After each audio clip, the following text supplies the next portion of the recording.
welcome.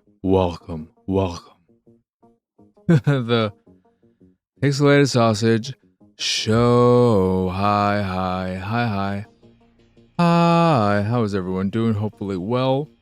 I am a bit of a disheveled mess. I being Marcus Nez, your host. Hi. I had so many plans and expectations. I don't know. My hair is just, I hate it. I don't know if I'm meant to have long hair. And this growing out period is going to be a long, arduous, miserable time for me because I have yet to find a product. Well, I haven't done much searching, but I need to find some product that goes in easily and right out of a fresh wash gives me a bit of that oily look because my hair is just poofy and now it's okay, but it's been sitting around for a while. And before it gets to this rough place, I just hate the hell out of it. And I hate myself. And it's not good. Body dysmorphia is not a fun thing, people. Don't try and get it for yourself. Not that anyone ever does. But I am more so just a mess because of the most recent game I decided to play for Attack the Backlog. I thankfully finished it tonight. Tonight I thought was going to be my grand opening of the Switch 2 and playing of Mario Kart World, and that continuing on all through next week up until my birthday week the following week, where I would celebrate with either Pokemon Violet or Death Stranding or something I've been wanting to play for a long time. But then the game I ended up picking as the kind of stopgap between finishing Dredge and getting the Switch 2, which I did get on launch day. I got it from Best Buy some point in the afternoon when I was sleeping. The game I decided to play, why, I don't know anymore. It's midnight too while I'm recording this. Roughly fresh off of finishing the game and also setting up the Switch 2, making sure everything works so that I can play that. The game I decided to play was Contra Rogue Corps. And I'm not going to talk about it too much because that's what that Attack the Backlog episode is going to be for. However, I really didn't have a good time with it. Really did not have a good time with it.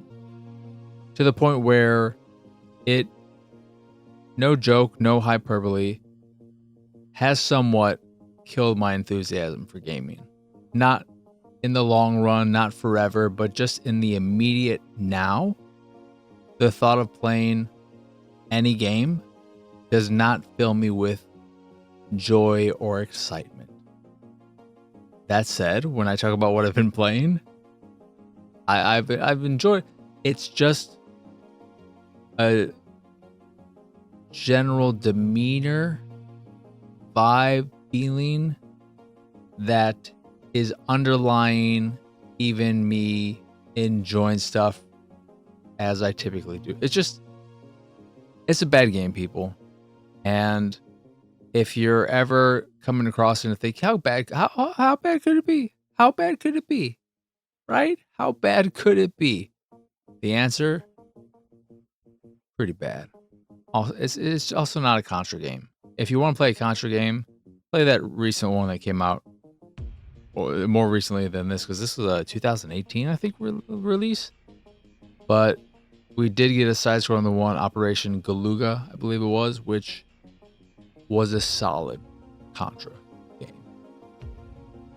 Anywho, though, so before we get on to what I've been playing and my initial impressions of, well, I guess we'll start off with my initial impressions of the Switch 2, having just booted it up, set everything up, got my account on there, tried the Pro controller, the new Pro Switch 2 Pro controller, My immediate impressions are everything about the Switch 2 feels more premium. I'm pretty sure everyone's heard that before. Was that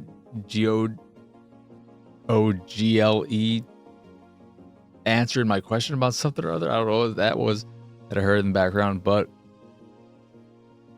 everything feels more premium. I like the silky matte finish to a lot of the stuff. I really like the new Pro controller. I think it feels nicer. It's just that my recollection of the Pro controller, not having one anymore, is that it felt a little cheapy. And this just feels nice in the hand. The material they use for the shell, whatever it is exactly, this kind of satiny, silky, matte-ish finish, feels very, very, very nice. It might be the best feeling controller in terms of material. I still prefer the way the Xbox controller feels in my hand, the button layout, the triggers, all of that. But in terms of just raw material, the feel, the literal feel of the material, it might be my new favorite controller in that sense. I still prefer Xbox, of course, like I just said. And I hate the fact that it reverses the button so that A is the right button and B is the bottom button. I don't like that. I'll never like that. Just give it the time to fix that shit.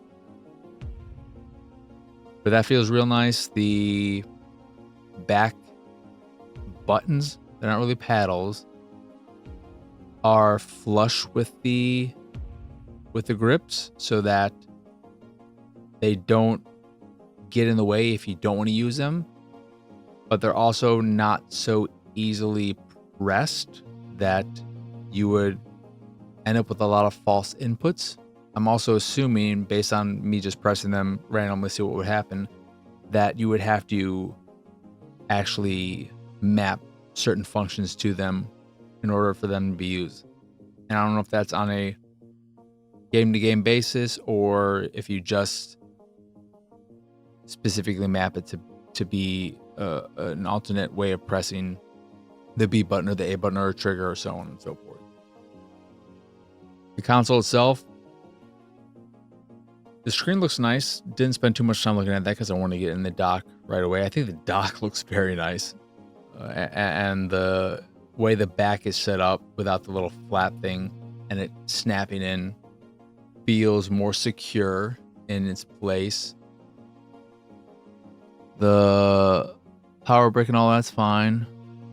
It's a power brick. And then the console itself, the UI and all that, the OS, I mean, the UI is the same, but what was immediately noticeable, especially after jumping from a Switch 1 to a Switch 2, it is so much snappier and smoother to navigate. That is night and day. It is very, very smooth and feels so much better. The last thing I want to point out, though, because I only booted up Bowser's Inside Fury to try out the controller, and that was fine.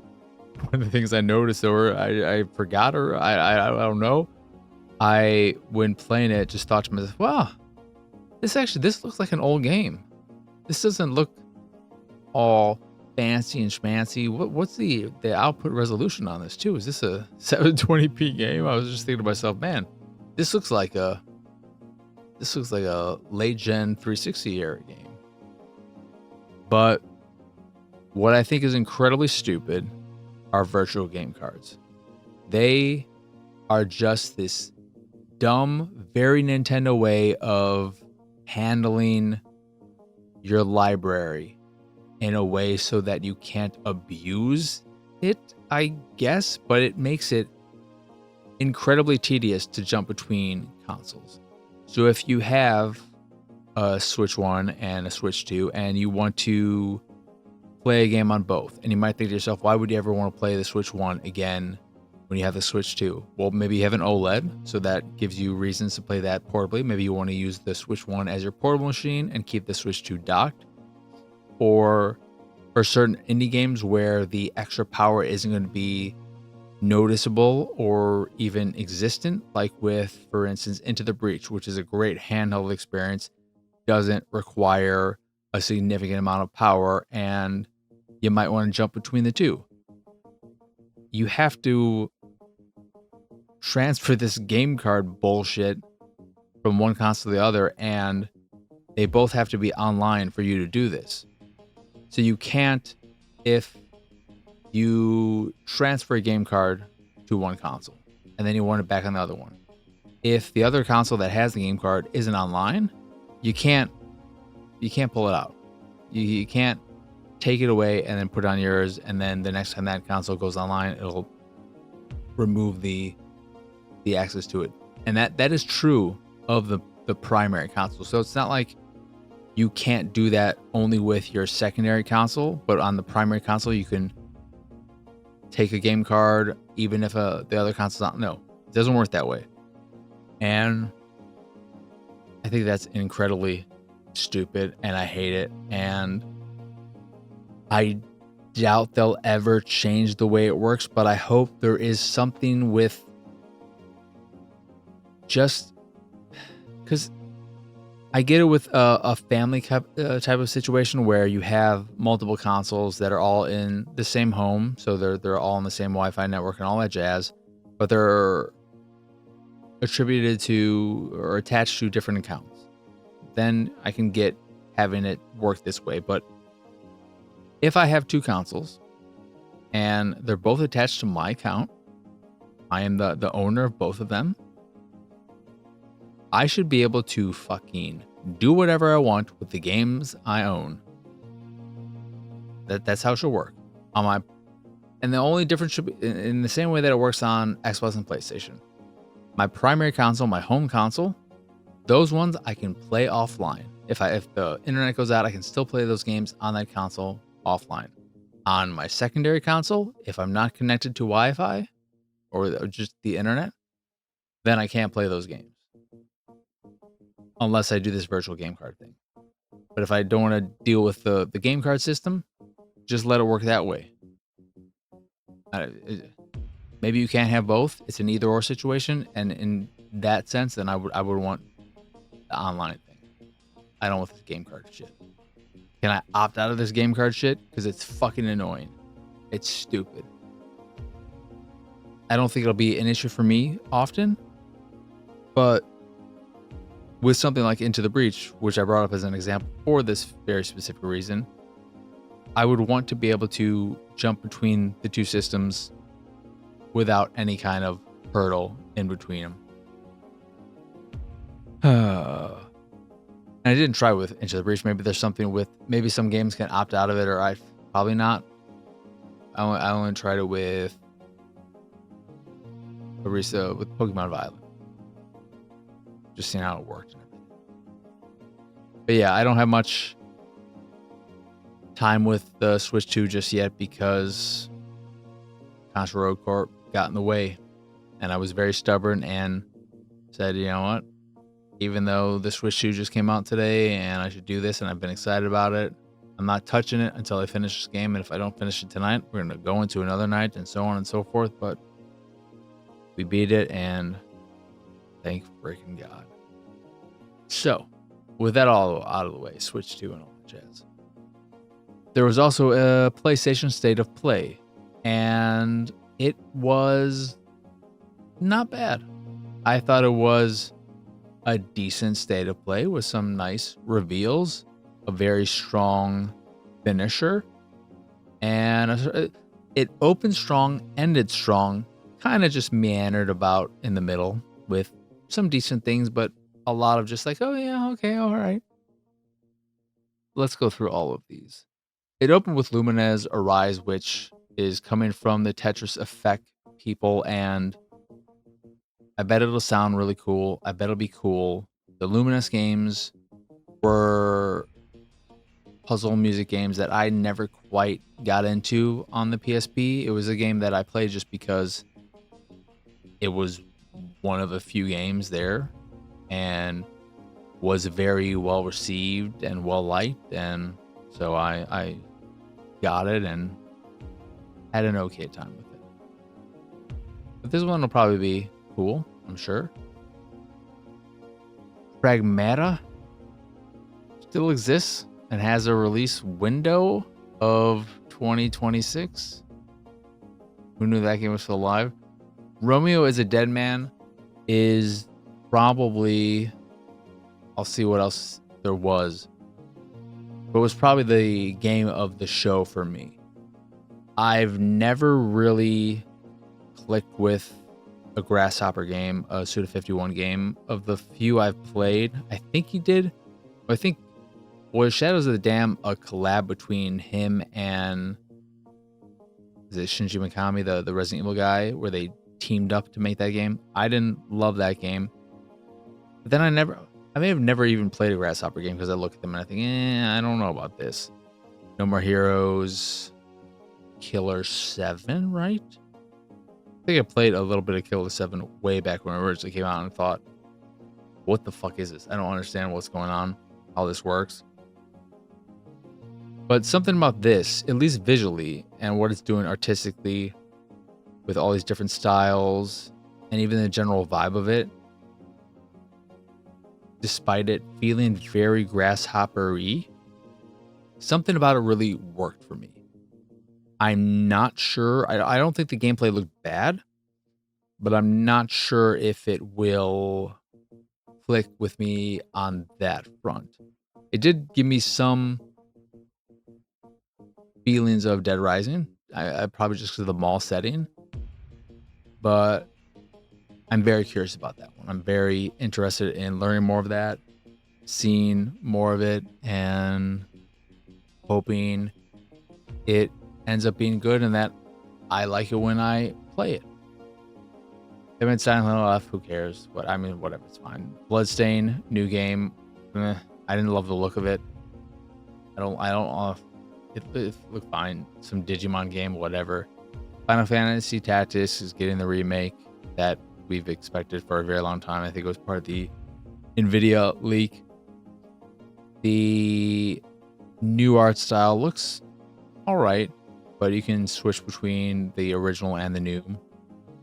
And I'm excited about this to come to modern platforms and give us an easy way to play the game, because after Into the Breach, I realized and playing some other things, I think I really just like tactics games. I like the more focused, smaller scale nature of tactics games over strategy games, and I want to play more of them. And this is, of course, one of the most loved and maybe the most loved of all tactics games. You got this, you got Ogre Tactics, you've got, I don't know what else. I guess Fire Emblem as a whole, but there's probably one specific one that people really love. Would you count?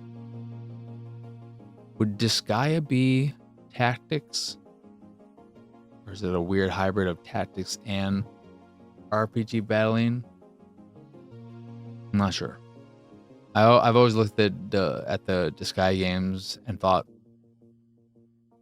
I kind of want to get into these, and I just never do. I may even own all of them, literally all of them, 1 through 7. I don't think I have 7 because that was maybe Switch only, and I did not like the look of it. But I have a fair amount of them. And Baby Steps, I didn't even remember this when I was watching it. Whatever, Baby Steps could be Baby Steps is the kind of game that the people who watch me stream games would enjoy watching me stream, and I would probably hate the shit out of playing. Hiragami, cool look. Karen, I don't know. I guess that was, the Mountain Climb one, whatever. Ninja Gaiden, blah, blah, blah, fine. Mortal Kombat Legacy Collection, cool. I don't know if they have shown all the games included, but I saw in part of it at least that Mortal Kombat 4 will be playable, and I don't know if Mortal Kombat 4 has ever been included in a collection, because we've had a few collections in the past. But I don't know if Mortal Kombat 4 has ever been in any kind of collection or playable on any modern-ish hardware. And that gets me excited because I don't think it's the most loved in the series, but I really, really, really loved Mortal Kombat 4 in the arcades. I played a lot of that in the arcade, and probably more than any Mortal Kombat game, weirdly enough. It would be between that and 2. I really liked it and would love to be able to replay it and do it easily on modern hardware.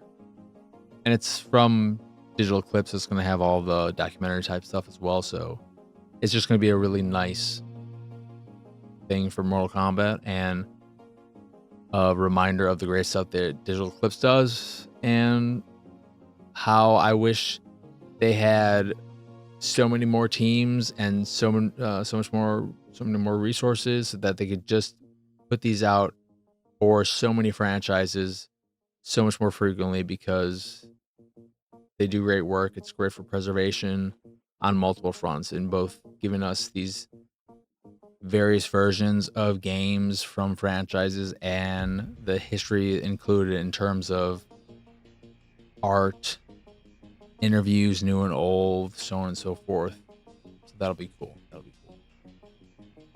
Then Sony announced it's making a fighting stick, which we have no idea about the quality of it and its components and how it feels and how it stacks up to other fighting sticks out there. There's a decent amount of fighting sticks out there, both complete and moddable and so on. So I'll be curious to hear what the community thinks of it. But if nothing else, it looks very, very nice.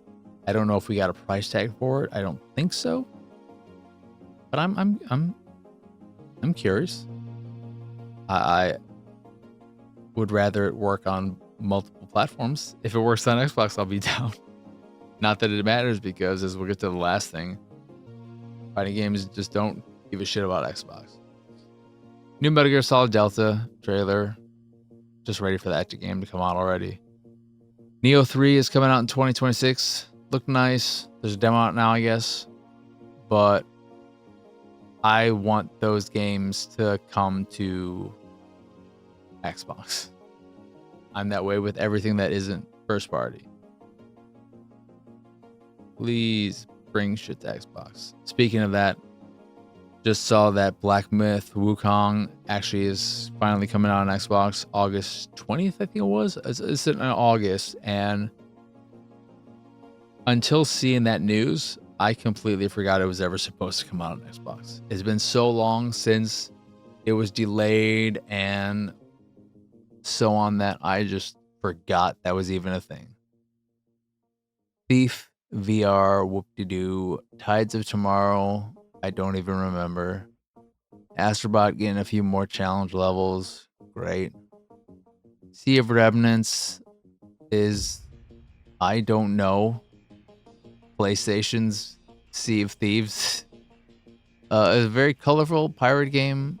It looked more immediately single player friendly, potentially. Maybe it's single player only, which would be interesting. And it could be I like the look of it. I like the vibe of it. That is one of the other ones that stuck out to me. Sword of the Sea, I don't care. When they did the trailer, it said, "Oh, from the people who made blah blah blah and Journey." It's like, no fucking shit. It's from the people who made Journey. It's basically just Journey on a fucking sandboard. Okay, big whoop. Then a bunch of PlayStation Classic stuff. We got to see the reveal of the new Bond game from IO Interactive, which I was surprised to see here and not at Summer Game Fest. I love IO Interactive. I love the Hitman series. This did not look good. My hope is that it will play well, but it became clear with the trailer that, and this is something I think we all knew, but maybe hoped IO Interactive with this would be able to step up and be on the same level as your AAA studios, it's very clear that IO Interactive is a AA studio. It just doesn't have the polish and production value of a game I would expect for a property like 007. You look at it, or you think of 007 and you think production value, quality of a Naughty Dog game, a Sony first-party game just in general, or an Xbox first-party game like Fable, Gears of War, Hellblade, so on and so forth. And it just looked off. When characters are moving around, their skeletons, their portions, the movement, it feels more video gamey than movie-ish, and I think you'd want the latter with the 007 game. Ghost of Yote is getting its own digital event in July, which is nice. And then the last thing was Arc System Works revealing they're making a Marvel fighting game, which looked really, really good. I don't know about it being 4v4 teams of 4. I mean, not all at the same time, but that's a lot, which does make me assume that the starting cast of characters, I'm sure we'll get DLC and whatnot, but the cast of characters in the base game is probably going to be enormous to make the fact that you will be using 8 characters potentially. I mean, you could use duplicates, but look good. But PlayStation and PC only. I understand PC, but I look at a game like that and I just think to myself, why isn't it on Xbox? Why? It doesn't prevent any. No one who has an Xbox and doesn't have a PlayStation is going to look at that game and say, I'm going to buy a PlayStation for this. They'll just get on PC if they really care, or they just won't get it all. So let the community be as large as possible. Give access to as many people as possible. Put on Switch as well. Just games like this, when they use large properties like Marvel and games that have such a focus on online and community, I don't see what benefit you get from limiting that. That's just me. And I don't say this as someone who's an Xbox first player. I say Xbox, I mean, we don't have to worry about Xbox not doing this at this point. But if Xbox were to do something like this, I'd be saying the same thing. Or well, yeah, with Nintendo, I fucking Marvel Ultimate Alliance 3, Nintendo exclusive, stupid. Not that that's online thing, but I don't like that at all. Blade, put that on everything. I mean, it will be on everything because, again, Microsoft's different. But that was a state of play. It was solid, but nothing too crazy from first parties. Was there anything? I don't even remember. I guess Luminous, and that's a partnership. So yeah, it was a solid show. But that's enough of that. Let us get on to what I've been playing and call it a night so I don't know. I'm not going to end up getting any sleep now, but just let me relax. So I played some games. And the first game I'm going to talk about is Starlight Legacy. This is a very traditional, classic JRP style RPG, 16-bit, that has you controlling a party of what I presume will end up being 3 characters who are going on an adventure. I didn't pay too much attention to this story, but in what I played, it feels very, in its structure, similar to Pokemon more than anything. The OG Pokemon games like Pokemon Blue and of that general vibe, those early Pokemon games where you are going, you'll wake up in your town, you go to one of your neighbors to start off on your adventure, and then in between towns, you'll be going down paths. You have a little forest area or some cavernous area and so on. And when you're going down these paths, you will have random encounters, find NPCs to engage with and talk to and do little side missions for. And then when you get to another town, instead of having a Poke Center to rest and heal at, you'll have inns that you can rest and heal at, or shops that you can buy new equipment at, and so on and so forth. And it's all very typical standard stuff. The combat is based off of a attack magic system, and as you are attacking enemies, you will be building up this rage meter, I believe it is, and when that builds up, all your attacks will do extra damage for a short period of time. But it's pretty straightforward. Attack, defend, magic, item, or run away.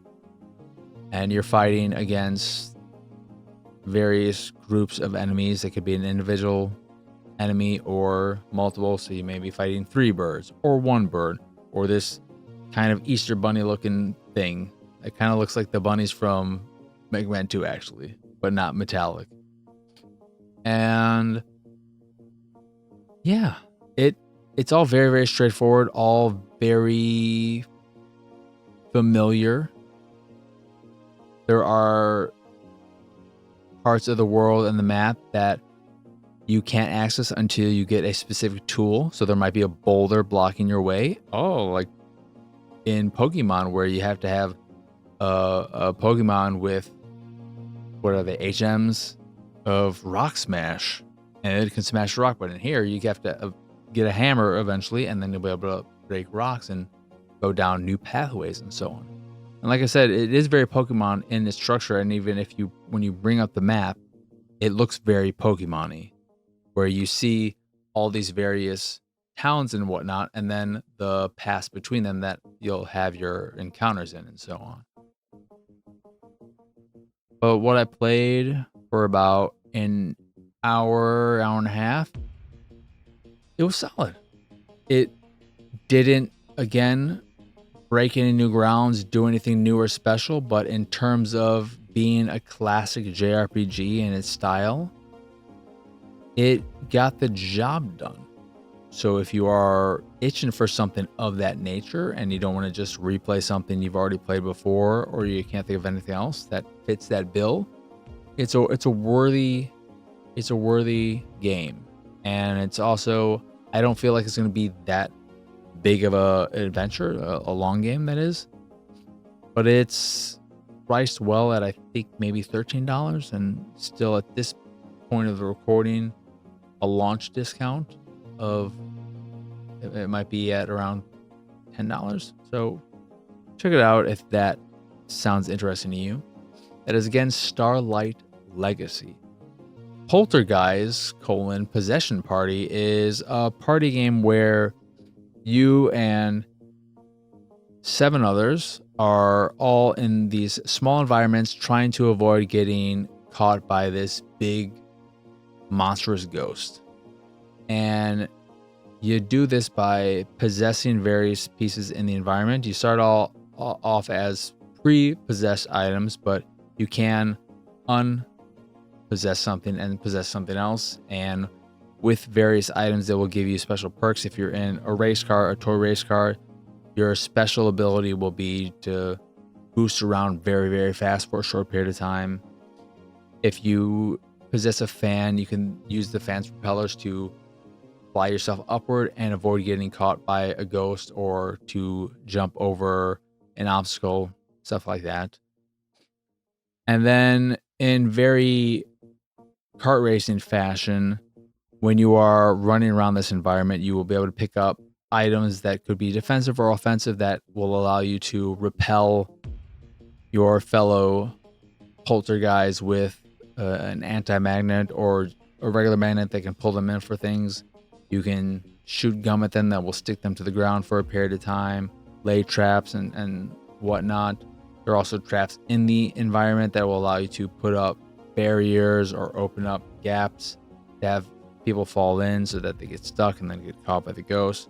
And it's all about surviving as long as possible and being the last one standing. You can take 1 hit, you can take 2 hits. 1 hit and you're kind of dazed, but then when you get the second hit, you're out for the match, and it defaults for being the best out of 3 rounds. And what I played, it was fine. I really love the look of the game. It has a very toy-like, clean aesthetic that I found very, very appealing, and I was excited for it. But in actual play, I found the gameplay rather tedious and kind of messy, since it is in these small environments, and it does kind of feel kart racy-ish in a Micro Machine way, where it's you're not really following a track, but you're kind of following a track in the sense that the ghost will most likely just chase people in a very specific path, and you're constantly going in this path to stay ahead of the others, and so that they get caught instead of you. And you lay down traps, or you use power-ups to help in doing this. The matches, the rounds, will eventually turn into more of a kind of mess where everyone's going in their own ways and the ghost isn't just following a direct path. But that's the way they start out. But I never felt like I was utilizing any kind of strong strategy or thinking too much about what was going on. I was just running around, avoiding the ghost, and anytime I picked a power up, I would just use it immediately. I wouldn't think about how to use it or what I'm doing. I'm just using everything immediately as I get them to potentially mess with my opponents and get them caught instead of me. And I didn't have any fun. So that was a disappointment. That is, again, Polterguys Possession Party. NanoApostle is a boss rush mode where you are this little girl being that is part the story, whatever. Doesn't matter. The way the game works is that you are basically going into these, what would you call them?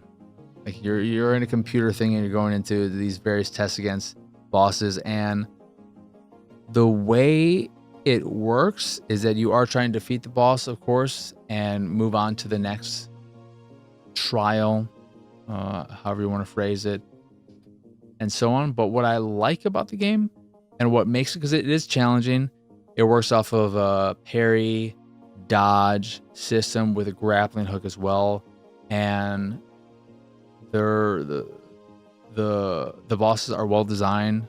Their patterns, their combat, all that. The parrying takes a little bit of time getting used to, but it offers a very good challenge, and is definitely for those people who like to perfect their skill with the game and like a challenge, because you will be replaying bosses multiple times. But what I like about it, and what makes it a little bit more friendly for the player, is that instead of it just being about beating the boss and moving on to the next one, and every time you get defeated, whether you reach the second stage of the boss or whatnot, you're not getting anything for your attempt, for your time, unless you defeat them. You have a list of objectives that for each one you will get a skill point that you can use to purchase and add additional skills to yourself. And this could be reaching the second stage of a boss fight 3 times, and then doing that 6 times. Shooting a weak point 10 times during the boss fight, cumulatively over all the boss runs you do. And doing this certain ability, dodging these attacks, so on and so forth. And it means that even when you fail, you are still working towards these other minor goals, these sub goals, so that you constantly feel like you're getting something out of every attempt you make. And I think that little bit of a reward system will make it more appealing for certain people who might not gravitate towards these types of challenging experiences, because they feel like they get nothing, that there's not a buildup of dopamine. I don't know what words I'm looking for. I'm fucking tired of shit. But I enjoyed what I played of it. I like that system because, like I said, it does make it so that you feel like you're constantly getting trickle fed some rewards as opposed to just getting rewarded for defeating the boss and nothing else. That is again NanoApostle. Detective from the Crypt is a point-and-click adventure game I found to be very, very dull and not very intuitive in terms of what it wanted me to do and how puzzles should be solved. I had to go pretty early on, look up a guide to see what I should do to deal with this monster in this one crypt who wanted treasures. I couldn't go back down there because I was too scared to do it. And what I did was, or what I had to do was give the box of treasures to this bagpiper so that he would go down there and bagpipe with her, and then that happened, and I don't really know what I got out of it. But the story wasn't doing much for me, and the gameplay wasn't doing much for I've said this before with point-and-click adventure games.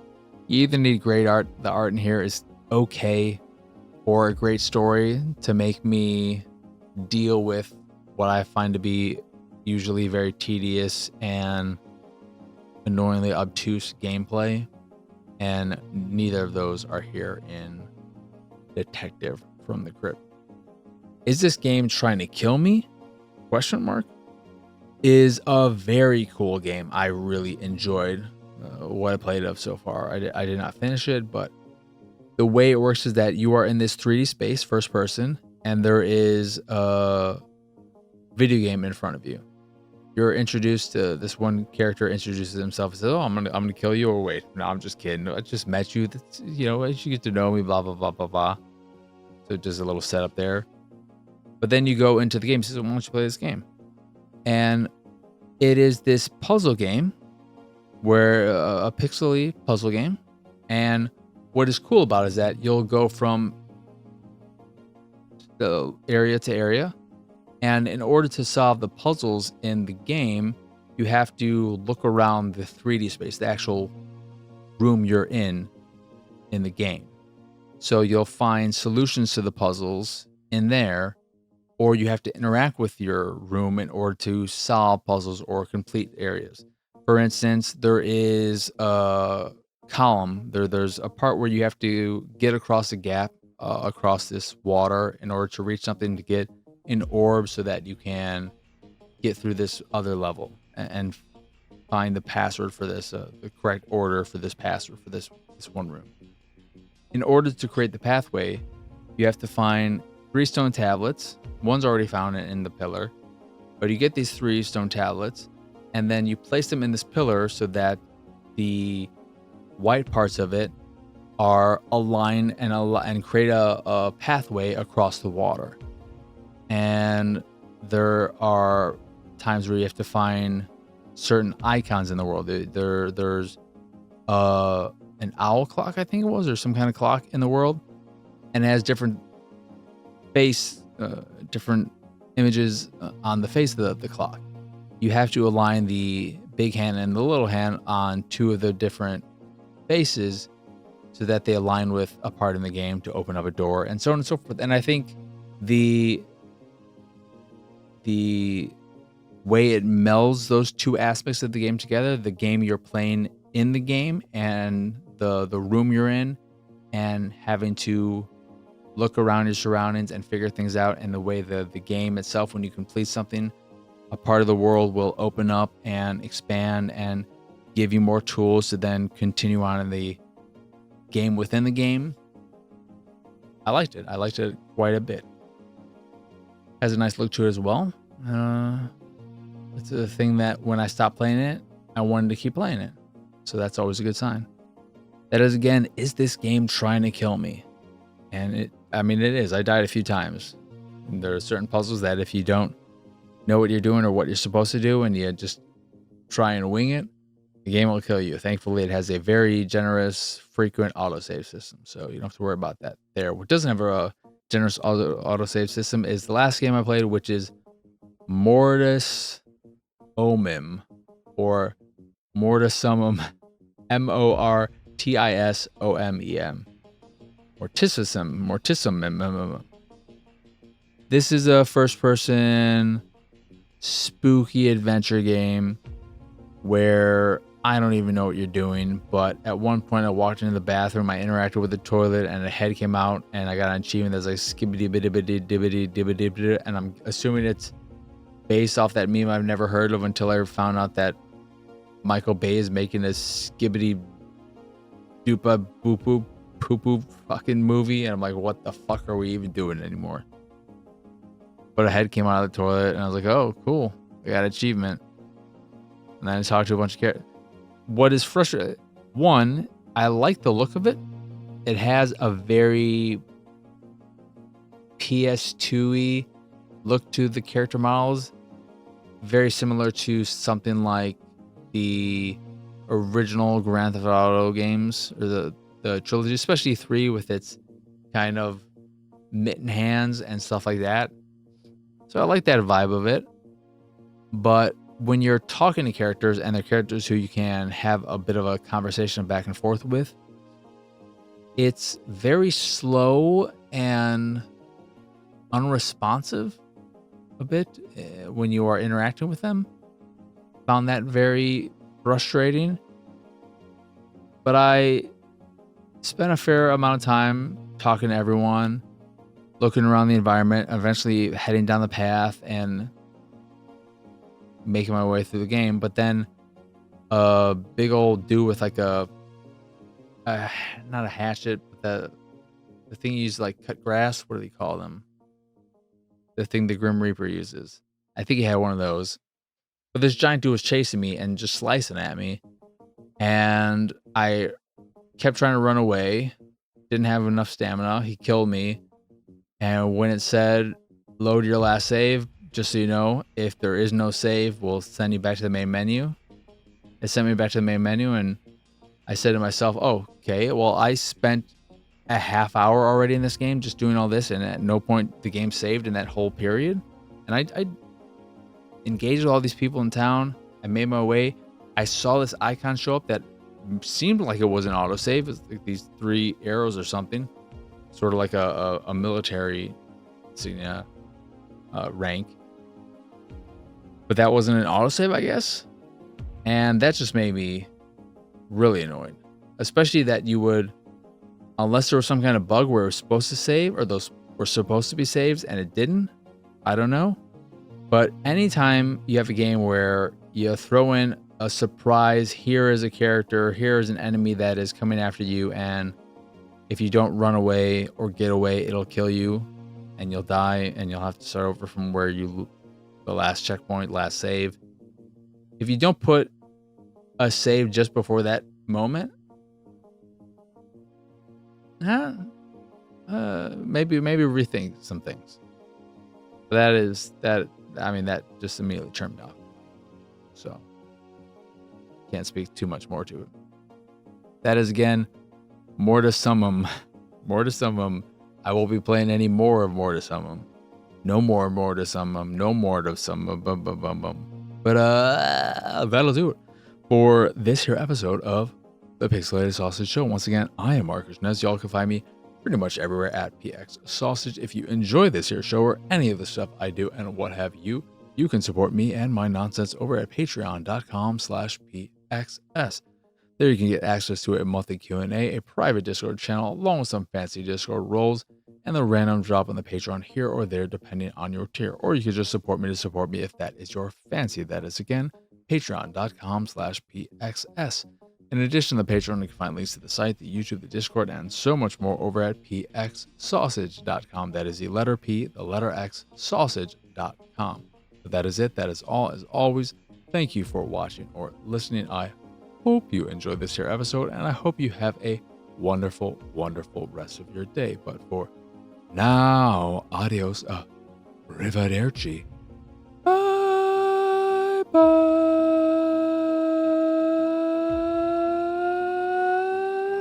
It's go time, go daddy.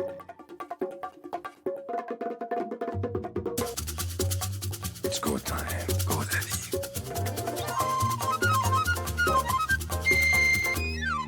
It's go time, go daddy.